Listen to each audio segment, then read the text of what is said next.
Break के बाद एक बार फिर आपका स्वागत है। कहानी कुर्सी की के इस हिस्से में बात होने जा रही है चीन की। पाकिस्तान के रक्षा मंत्री ख्वाजा आसिफ ने एक बात कबूली है, भारत के साथ हालिया सैन्य संघर्ष में और उसके बाद बढ़े हुए तनाव के बाद पाकिस्तान को चीन से मदद मिल रही है। उन्होंने कहा कि बीजिंग इस्लामाबाद के साथ भारत के बारे में जानकारी साझा कर रहा है। एक इंटरव्यू में आसिफ ने कहा कि मित्र देशों के लिए सैटेलाइट या अन्य माध्यमों से जुड़ी हुई भारत के एयर डिफेंस सिस्टम से जुड़ी हुई जानकारियां चाइना ने पाकिस्तान को दी थी। एयर कॉमोडोर बहल साहब, इसमें तो कोई दो राय नहीं है, ऑपरेशन सिंदूर के दौरान जो सबसे बड़ी हेल्प पाकिस्तान के लिए प्रत्यक्ष तौर पर था, या यूं कहें अप्रत्यक्ष तौर पर, अब तो ये ओपन सीक्रेट की तरह है, वो चाइना ही था। और चाइना ने किस तरह मदद की, इंटेलिजेंस इनपुट वो पाकिस्तान के साथ शेयर करता रहा, भारत के एयर डिफेंस सिस्टम से जुड़ी हुई जानकारियां वो शेयर करता रहा, ये ख्वाजा आसिफ खुद कह रहे हैं। भारत इस वक्त दो फ्रंट पर ये चुनौती देख रहा है, पाकिस्तान भी और चीन भी। बिल्कुल सही कह रहे हैं आप मीनाक्षी जी। आपको मैं एक छोटी सी चीज बताता हूं। चीन जो है एक साल के अंदर 2023 के फिगर्स मुझे याद है, 66 लॉन्चेस उसने की थी, जिसमें 217 पेलोड को स्पेस के अंदर छोड़ा गया था जी। इस समय विश्व में सबसे ज्यादा लॉन्चेस एनुअली करता है चीन, और उसके जो सैटेलाइट्स हैं वो कवर करते हैं साउथ चाइना सी और उसको कवर करते हैं इंडियन ओशन को भी, और उसके बेसिस भी हैं दोनों साइड। पूर्वी साइड है कंबोडिया में, दूसरी साइड वो मिडिल ईस्ट के पास उसके बेस हैं, नेवल बेसिस की बात कर रहा हूं। अब आती है बात दूसरी, ये सैटेलाइट्स किस टाइप की इमेजरी देती हैं। ये देती हैं, जो स्पाई सैटेलाइट्स होती हैं, या तो वो फोटोग्राफिक इमेजरी देती हैं या रेडार सैटेलाइट इमेजरी देती हैं, यानी कि वो भी फोटोग्राफिक टाइप ही होती है, या फिर वो देती हैं इलेक्ट्रॉनिक इंटेलिजेंस, यानी कि वो बताती हैं कि रेडार्स कहां पे डिप्लॉयड हैं, भारत के एयर डिफेंस सिस्टम्स कहां पे डिप्लॉयड हैं और उनके फ्रीक्वेंसीज क्या हैं, जो कि पाकिस्तान के लिए बहुत ही इंपॉर्टेंट थे अगर उनको हमारे रेडार्स पे अटैक करना है या हमारे एयर डिफेंस सिस्टम्स पे अटैक करना है। इस समय मीनाक्षी जी 71 से 72% इक्विपमेंट जो है पाकिस्तान के अंदर, मिलिट्री इक्विपमेंट, वो आती है चीन से। अगर आपको याद हो, कुछ दिन पहले जैसे ही हमने ऑपरेशन सिंदूर लॉन्च करना था, उनके जहाजों ने PL-15 दिया, जो कि हवा से हवा में मार करने वाली मिसाइल है और बड़ी लॉन्ग रेंज है।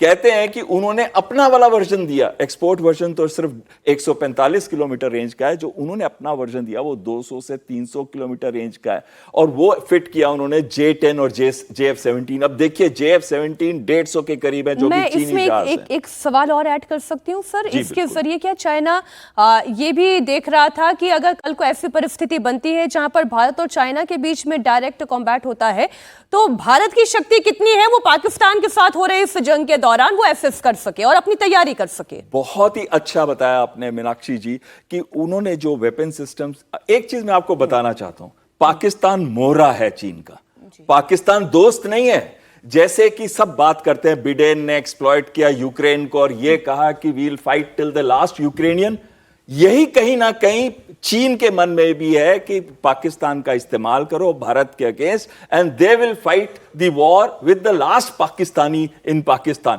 चाहे वो नॉन स्टेट या टेरर एक्टर्स है या दूसरे वजह से। दूसरी चीज, जितने भी उनकी इक्विपमेंट है, HQ-9BE जो उनका एयर डिफेंस सिस्टम था वो फेल हो गया, PL-15 तो हमारे बच्चे उठा के घूम रहे थे ऊपर, वो आपने देखी होगी वो मिसाइल। तो कहीं ना कहीं पाकिस्तान के साथ उन्होंने मिलके वो वेपन सिस्टम्स को टेस्ट किया, जिससे वो भारत के साथ कंपेयर करना चाहते हैं कि कल भारत के साथ कोई प्रॉब्लम होती है, जैसे गलवान में हुई थी। आज तक हमारे सोल्जर्स डिप्लॉयड है वहां पे, उनके भी सोल्जर्स डिप्लॉयड है वहां पे, तो उनके लिए ये एक बहुत अच्छा मौका था अपने इक्विपमेंट को टेस्ट करने का, चेक करने का, उनकी एक्चुअल कैपेबिलिटी। क्योंकि ये जो बात आपने बताई ना कि उन्होंने अपनी long range version PL-15 Pakistan को दी, जबकि उनकी एक्सपोर्ट वर्जन कुछ अलग है। इसका तो सीधा विजय जी मैसेजिंग यही है कि चीन खुफिया जानकारी देकर पाकिस्तान की ताकत तो बढ़ा ही रहा है और साथ ही साथ अपने इक्विपमेंट्स पाकिस्तान को देकर वो भारत की ताकत को भी एसेस कर रहा है। उसका मकसद वही है, और जो ख्वाजा साहब कह रहे हैं ना वो इंटरव्यू में, वो जानकारी नहीं दे रहे, वो थैंक्स गिविंग है चाइना के लिए। आप उनको समझिए भाई, आपने धन्यवाद कि आपने जो मदद की हमारी उसके लिए। दो बातें महत्वपूर्ण हैं। अभी 19 जून को चीन का प्रांत है यूनान जी। यूनान में पाकिस्तान, चाइना और बांग्लादेश के बीच में बैठक हुई है और डिफेंस को लेकर मसले पर बैठक हुई है। और दूसरा एक और बड़ा काम हो रहा है कि बांग्लादेश और पाकिस्तान ने अभी यहाँ पर कराची में अपनी नेवी की एक्सरसाइज, जॉइंट एक्सरसाइज की है जी। तो अब वो एक और ट्रायंगल बन रहा है। आपने टू फ्रंट वॉर की बात की, तो वो तो हिंदुस्तान में बहल साहब भी बता ही सकते हैं कि वो टू फ्रंट वॉर जो डॉक्ट्रिन है उस पर हम चला ही रहे हैं। और फिर जो कल एससीओ में हुआ, ख्वाजा साहब की जरूरत है क्या आपको? एससीओ में जो हुआ है, जो जॉइंट डिक्लेरेशन पर हमारे रक्षा मंत्री जी ने बहुत दमदार तरीके से उस बात को रखा और उस पर साइन नहीं किए, तो वो साफ था कि चाइना जो है पाकिस्तान के साथ खड़ा हुआ है। और उसमें न केवल आतंकवाद की चर्चा की गई, उसमें पहलगाम की घटना की चर्चा तो नहीं की गई जो 22 अप्रैल को हुई, लेकिन जो मार्च में जाफर एक्सप्रेस का हाईजैक हुआ था पाकिस्तान में, उसका जिक्र किया गया है। आप उसको बारीकी से देखा कीजिए। ट्रेन हाईजैक का आपके लिए एक मसला है, लेकिन जो पहलगाम की जो घटना हुई जो सबको दुनिया भर को दिखी है, उसका जिक्र उसमें जॉइंट डिक्लेरेशन में नहीं किया गया। तो ये तो साफ है, ख्वाजा साहब बोले ना बोले, चाइना पाकिस्तान जो है कम्युनिस्ट, और उनका इंटरेस्ट, जैसे सर ने भी कहा कि उनका इंटरेस्ट वो दोस्ती नहीं है, वो मोहरा है। मोहरा का मतलब क्या है कि उनको तो चाइना को इंडिया से लड़ना, उसके लिए एक मोहरा मिल गया है। तो उस लड़ाई को कैसे ट्रायंगल में लड़ा जाए, इसकी सारी बात हो रही है। और ख्वाजा साहब केवल धन्यवाद व्यक्त कर रहे हैं चाइना का कि देखिए आपने दिया था, मैंने सबको बताया है कि भाई हम आपके भरोसे लड़ रहे हैं। ठीक, लेकिन पाकिस्तान कितना बेशर्म मुल्क है, इसकी तस्दीक हर दिन होती है। पाकिस्तान का आतंकी कनेक्शन हर दिन दुनिया के सामने आता है। पहले पाकिस्तान के हैदराबाद की तस्वीरें हमने आपको दिखाई, जहां लश्कर के आतंकवादी बंद कमरे में प्रोजेक्टर लगाकर, टेबल कुर्सी लगाकर मोदी का वीडियो देखते हुए नजर आ रहे थे, मोदी का ऑडियो सुन रहे थे। और अब तस्वीरें कराची से आई है और यहां भी एक ही पैटर्न है। लश्कर के आतंकियों के हाथ में मोदी की फोटो है और जुबान पर मोदी के खिलाफ जहर है। अब लश्कर और पाकिस्तान के एस्टैब्लिशमेंट, पाकिस्तान की फौज के डीप कनेक्शन पर सबसे बड़ा खुलासा हुआ है। पाकिस्तान की सरकार का सूचना एवं प्रसारण मंत्री अताउल्लाह तरार कैमरे पर लश्कर तैयबा के आतंकवादियों के साथ दिखाई दिया है। वो भी किसी टेरर कैंप में नहीं, बल्कि पीओके में भी नहीं, पाकिस्तान की राजधानी इस्लामाबाद में। पाकिस्तान का प्लान क्या है, इसका खुलासा पाकिस्तानी सेना के ही फॉर्मर मेजर आदिल रजा ने किया। आदिल रजा के मुताबिक मुनीर लश्कर, जैश जैसे आतंकी संगठनों की मदद से भारत पर एक और हमले का प्लान तैयार कर रहा है और यह हमला किसी भी वक्त हो सकता है। जो आदिल रजा बात कह रहे हैं बहल सर, वो ये है कि लश्कर के आतंकियों के साथ उनकी साठगांठ है, ये सच्चाई सबको पता है, बार बार मिलते हैं, वो भी सबको पता है। इस बार इस्लामाबाद में मिल लिए तो ये पैक्ट और ज्यादा मजबूत दिखाई देता है। ये दुनिया के लिए हम तो हमेशा से जानते हैं, पर वो जो बात आदिल रजा कह रहे हैं कि फिर से एक नए हमले की प्लानिंग में है आसिफ मुनीर। बहुत ही अच्छा प्रश्न पूछा आपने। उनकी एक बड़ी इंपॉर्टेंट स्टेटमेंट थी जो उन्होंने बात करी चेंज ऑफ वॉरफेयर के बारे में, और उन्होंने बताया कि आज वर्ल्ड वाइड जो चेंज आ रहा है वॉरफेयर में, उसमें नॉन स्टेट एक्टर्स यानी कि आतंकवादियों का इस्तेमाल किया जा रहा है। मैं आपको अभी उसका एग्जाम्पल देता हूं। ऑपरेशन स्पाइडर वेब, जब आपको याद होगा ड्रोन से हमला किया था यूक्रेन ने रशियन बॉम्बर्स के ऊपर 4000 किलोमीटर अंदर जाके, तो वो किससे किया गया था? वो वैसे ही नॉन स्टेट एक्टर्स की तरह इस्तेमाल किया गया था, उनके अपने कमांडोज का और दूसरे एजेंट्स का। और दूसरा था अभी जो इजराइल ने किया अटैक ईरान पे, उन्होंने भी वही नॉन स्टेट एक्टर्स का इस्तेमाल करते हुए एयर डिफेंस सिस्टम्स और रेडार्स को अटैक किया, जिस दिन उनके 200 के करीब जहाज अटैक करने आ रहे थे। तो इसका मतलब है अब जो नॉन स्टेट एक्टर्स हैं, आतंकवादी हैं, उनका इन्वॉल्वमेंट वॉरफेयर में बढ़ेगा। अब जो बहुत महत्वपूर्ण क्वेश्चन आपने पूछा था कि क्या वो कुछ बड़ा करने जा रहे हैं, आप देखिए इस समय जो आतंकी संगठन है वो खौफ में है, वो थोड़े डिमोरलाइज्ड हो गए थे, उनको 100 के करीब और उनके रिलेटिव्स भी मारे गए थे। तो कहीं ना कहीं इस समय उनको वापस यूनाइट किया जा रहा है, वापस उनके अंदर मोटिवेशन डाली जा रही है कि अब आगे जाके जब भी कभी उनका इस्तेमाल करना पड़े तो फिर वैसे ही वो जोश के साथ वापस आ जाएं। आप देखिए एक और बड़े अहम चेंज आया है पाकिस्तान के अंदर। अभी मोदी जी की वो दिखाते हैं वीडियो, और वो ये भी दिखा रहे हैं कि उन्होंने ये कहां दिखाई हैं, ये दिखाई हैं इस्लामाबाद में, हैदराबाद में, कराची के अंदर। आप देखिए स्प्रेड हो रहा है। पहले जितने भी मेजर टेररिस्ट ट्रेनिंग कैंप्स थे वो या तो लाइन ऑफ कंट्रोल के पास पाक ऑक्युपाइड कश्मीर में थे या पंजाब में थे, जैसे कि भावलपुर हो गया, मुरीद के हो गया। लेकिन अब वो हैदराबाद भी जा रहे हैं, अब वो कराची भी जा रहे हैं। हैदराबाद के अंदर 48% लोग जो है सिंधी बोलते हैं और 38% उर्दू, जो भारत से गए हुए जो थे मुस्लिम एलिमेंट्स, तो वो बोलते हैं उर्दू। तो ये अगर आप देखिए 86% तो यही हो गया। इसका क्या मतलब है? पंजाबी एलिमेंट बहुत कम है, पश्तो एलिमेंट बहुत कम है इस पूरे एरिया के अंदर, इवन कराची के अंदर भी। तो वो अब चाहते हैं कि एक मुस्लिम वाला ओरिएंटेशन आ जाए, ना कि सिर्फ पंजाबी ओरिएंटेशन या फिर पख्तूनी ओरिएंटेशन इस टेरर एलिमेंट्स के अंदर। और इसके लिए उनका बहुत जरूरी है कि पूरे पाकिस्तान के अंदर से रिक्रूटमेंट्स हों, और इसी वजह से ये जा रहे हैं अब साउथ साइड पे, यानी कि सिंध वाली जगह पे। और ये आगे जाके भारत के लिए एक बहुत ही मुश्किल समय आने का टाइम आएगा। ये जरूर है, आज नहीं करेंगे वो, कुछ महीनों में नहीं करेंगे, लेकिन अभी से वो तैयारी कर रहे हैं कि आगे आने वाले समय में आतंकवाद फिर से करेंगे भारत। ये जो अभी हर्षवर्धन जी, एस बहल जी बता रहे हैं, वो ये बता रहे हैं कि एक पैटर्न चेंज कर रहे हैं। अब वो केवल पंजाबी मुसलमान या पंजाबी, हम यूं कहें पाकिस्तान के पंजाब प्रांत में रहने वालों को ही केवल भारत के खिलाफ नहीं भड़का रहे, वो सिंध तक पहुंच रहे हैं, अपना दायरा बढ़ा रहे हैं, वो इस्लामाबाद में कोशिश कर रहे हैं, कराची में कर रहे हैं। नहीं, उसका एक पहलू ये भी है कि अब शायद जो पाकिस्तान ऑक्युपाइड जम्मू कश्मीर है, वहाँ टेररिस्ट कैंप अब उतने वो सेफ नहीं रह गए। दूसरा एक पहलू ये भी है कि अब जितने टेररिस्ट कैंप थे वो सब भारत की सेनाओं की नज़र में हैं, उनके दायरे में। एक बात ये बिल्कुल दुरुस्त है, ख्वाजा आसिफ ने जो कहा, जो अभी हमको दिख रहा है कि आतंकवादी पाकिस्तान और चीन ये एक साथ जुड़े हुए हैं।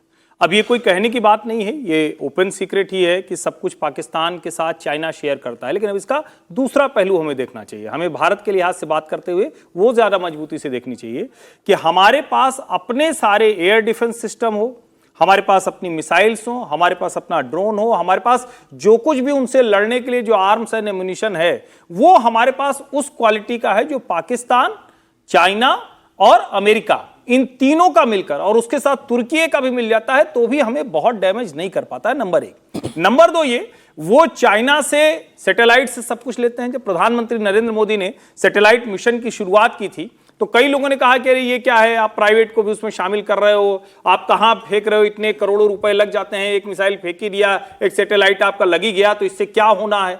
अब समझ में आ रहा है कि उससे क्या होना है। इस पूरे ऑपरेशन में नाविक जीपीएस ने काम किया, हमने गूगल के जरिए काम नहीं किया, हमारी सेनाओं ने गूगल का उपयोग नहीं किया। तो जो एक चाइना का जो सिस्टम है जो हमको ट्रैक करता है, ट्रैप करता है, दूसरा हम जो उसको मात देते हैं या कहें उसको जो हम धोखा दे देते हैं, वो हमारी एक क्षमता, और उससे आगे बढ़कर हमारे अपने सिस्टम के जरिए हमने पूरे पाकिस्तान को मैप कर रखा है। यह सामान्य बात नहीं है। और अगर जो ख्वाजा आसिफ उस इंटरव्यू में कह रहे हैं उसको हम बिल्कुल मान लें, तो चीन की पूरी ताकत, पूरी साझेदारी, पूरी सैन्य क्षमता के बाद पाकिस्तान का यह बुरा हाल हमने किया है। लेकिन अब हमारे लिए क्या सबक है, इससे नेक्स्ट लेवल हमें सोचना होगा, क्योंकि चीन में उसी दिन से उसके आगे पर काम शुरू हो गया होगा। और मुझे पूरा भरोसा है कि भारत की भी सेना और डीआरडीओ वहां भी ये काम शुरू हो चुका है। ये नेक्स्ट लेवल पर ही फिर हम बात कर लेते हैं। बहल सर, नेक्स्ट लेवल क्या है?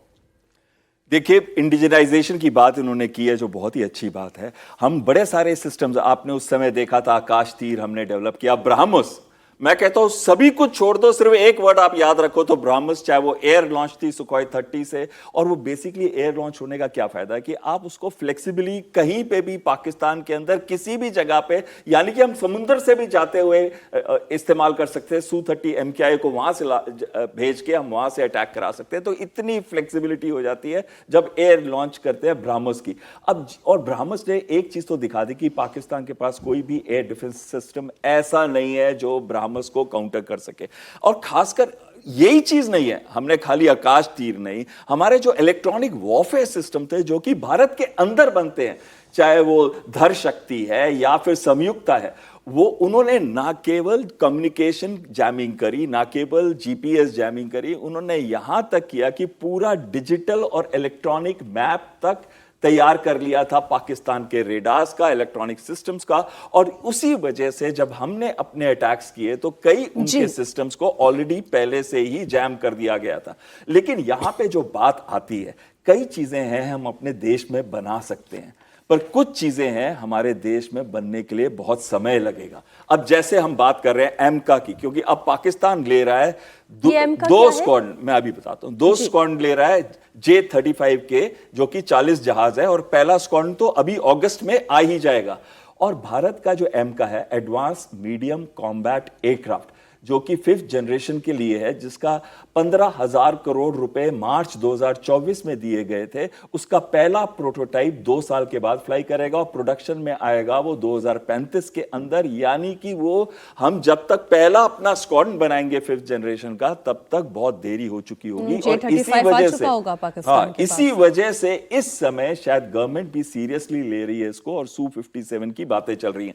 तो हमारे ये जो इंडिजिनाइजेशन प्रोसेस है, ये लॉन्ग टर्म के लिए बहुत अच्छा है। शॉर्ट टर्म में जो हमारे integrated guided missile development system से जो बने हैं, जैसे रुद्रम मिसाइल बनी है, हमारे अग्नि मिसाइल्स हैं, हमारे पृथ्वी मिसाइल्स हैं, इनका तो कोई मैच ही नहीं है। या फिर जो ब्रह्मोस हमने रशिया के साथ कोलैबोरेशन, लेकिन 5th जनरेशन एयरक्राफ्ट के बारे में आप ये कह रहे हैं, इस पर हमें थोड़ा सा और मतलब तेजी से काम करना चाहिए। इसमें थोड़ा सा तेजी से काम करना चाहिए, और ऐसे ही हमारे कुछ और जो टेक्निकल गैप्स है, वो हम कोलैबोरेशन के साथ और तेजी से काम करें, ये आज की जरूरत है। एक और खबर, सिंधु जल समझौते को लेकर पाकिस्तान लगातार भारत के आगे गिड़गिड़ा रहा है। पहले दरिया में खून बहाने की धमकी देने वाला पाकिस्तान 4 बार भारत को लेटर लिख चुका है। पाकिस्तान सिंधु जल समझौता फिर से बहाल करने के लिए भारत से मिन्नतें मांग रहा है, लेकिन भारत ने दो टूक जवाब दिया है। केंद्रीय जल शक्ति मंत्री सी.आर. पाटिल ने साफ साफ कह दिया है कि भारत अपने फैसले पर दोबारा विचार नहीं करेगा। पाकिस्तान का पानी बंद है, बंद रहेगा। पानी के बदले खून वाली बात कर रहे थे कि पानी अगर रोक दिया तो खून की नदियां बहने लगेगी। अब उनके अपने ही ढांचे ध्वस्त हो गए, इधर पानी भी नहीं मिला, और अभी भी गीदड़ भपकी कभी देते हैं, कभी कुछ करते हैं। भारत का संदेश साफ है कि पानी हम नहीं देने जा रहे हैं। बिल्कुल। पहलगाम के बाद जो प्रधानमंत्री मोदी जी ने जो डिसीजन लिया था, मुझे लग रहा है उसका असर अब दिख रहा है, और अब पाकिस्तान का गला नहीं चलेंगे, और अब गला सूख रहा है अब बिना पानी के।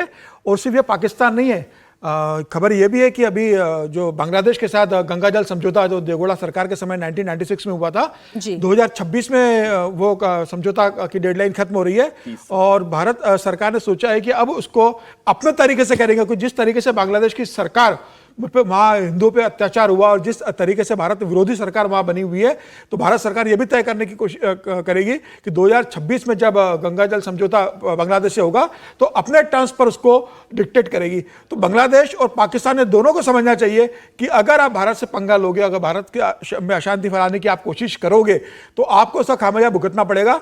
पाकिस्तान इस बात को जानते हुए भी कि पानी अगर भारत रोक देगा तो पानी के लिए तरस जाएगा, और वो प्यासा मरने की स्थिति पे चला जाएगा। खेतों के लिए आज पानी नहीं है, वहाँ पर लोग पानी के लिए लाइन लगा रहे हैं। जिस तरीके से पाकिस्तान फंस गया है, मुझे लग रहा है अभी तो उन्होंने सिर्फ चिट्ठियाँ लिखी है, वो समय भी आएगा जब पाकिस्तान के विदेश मंत्री या पाकिस्तान के प्रधानमंत्री खुद आकर सरकार से माफ़ी मांगेंगे और कहेंगे कि भाई हमें प्यासा मत मरने दो, हमें पानी भेजिए। अब सरकार को तय करना है कि वो कैसा समझौता उनके साथ करके पानी देती है।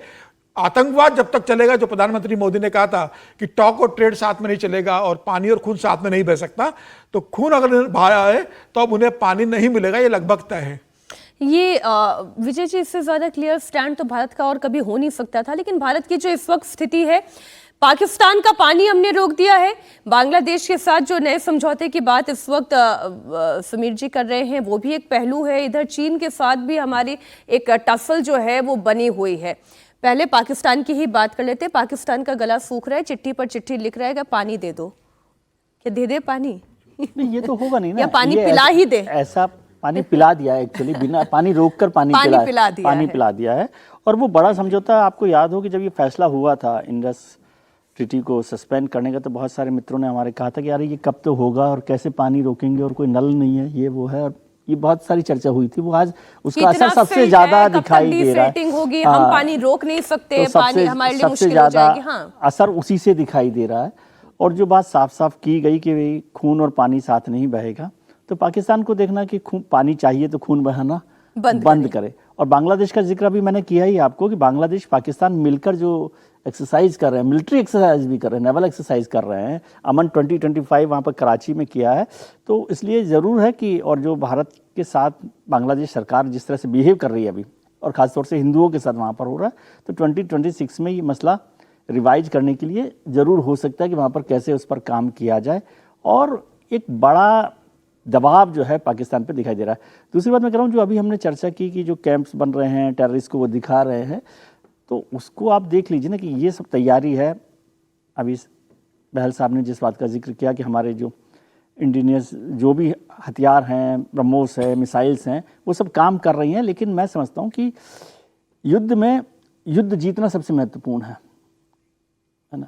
मेक इन इंडिया हमारा जो है एक अभियान है, उसकी ज़रूरत तो है ही, और उसने बहुत अच्छे से सपोर्ट किया पूरे सिस्टम को, लेकिन जो भी ज़रूरी हो वो काम किया जाए। और ऐसा नहीं है कि सरकार या जो हमारी सेना है वो ये नहीं करे, इसीलिए सरकार ने बार बार कहा कि ऑपरेशन सिंदूर सस्पेंड किया गया, अभी बंद नहीं हुआ है। तो वो आप समझ रहे हैं कि वही केवल तैयारी कर रहे हैं, हम तो उसके लिए तैयार बैठे हुए हैं ना एक तरह से। हमने ये उसका तैयारी जवाब की है। थी, एक बैकग्राउंड हमने भी तैयार किया था, और तभी हमने वो हमला भी किया। हम जानते थे कि रिपरकशन भी आगे क्या होगा। नहीं, हमले का रिपरकशन तो होता है, लेकिन उसकी तैयारी है। और ये मैं बताऊं बात आपको, जैसे अभी पहले चर्चा की हमने, यूक्रेन को लें, ईरान को लें, इजराइल को लें, इजराइल के बाद ईरान ने भी उसी तरह से प्रॉक्सी वार की, जो हुती को और जो सब लोग हैं। तो आज दुनिया भर के जो देश हैं वो क्या कर रहे हैं, प्रॉक्सी वार से लेकिन आपको परेशान करते हैं। स्टेट एक्टर्स की कभी मदद नहीं लेता है, और ना भारत नहीं लेता, लेकिन भारत पर तो सारा हमला नॉन स्टेट एक्टर से हो रहा है ना, हर दिन वही सारा मसला हल, और उसको आप सीधे फाइट नहीं कर सकते। नहीं, लेकिन इस बार स्टेट एक्टर्स करे या नॉन स्टेट एक्टर्स करे, यहाँ नॉन स्टेट एक्टर्स के मसले का जवाब आप दे सकते हैं ना, उनको रोकना मुश्किल काम होता है, क्योंकि जिहादी जो लोग होते हैं ना, जो मरने का तय कर लें, उनसे लड़ाई तो उनके जीतना मरने का मुश्किल काम शौक भी होता है। भारत पूरा करेगा।